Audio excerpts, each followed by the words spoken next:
One of the things about these Sober October things is you realize like there's so many things that are so much easier when you're not high.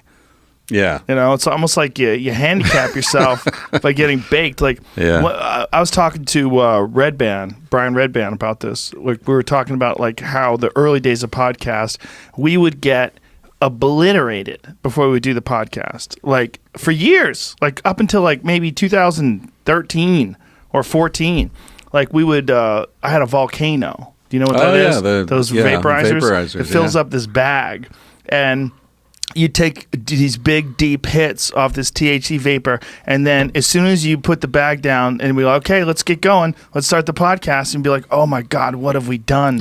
And it was this feeling every time we did the podcast was, oh my God, what have we done? And you'd be in the middle of saying something, and as you were saying, you're like, what am I talking about? Yeah. I don't even know what I'm talking about. And then you would say, oh, no, it's not that. Like you would screw things up. You get scrambled in your head. When there's no pod at all, that never happens. Like you might make mistakes, but you know what you're talking about while you're talking about it. Right. Like when you're really, really high like that, there's a lot of times where you're talking about stuff where you literally don't know exactly what you're talking about. Yeah.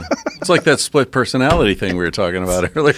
Marijuana has so many pros, but it's got some cons, like everything in life, like love and good things and bad things and food and sleep. There's pros and cons. And then the cons become very evident when you're not doing it.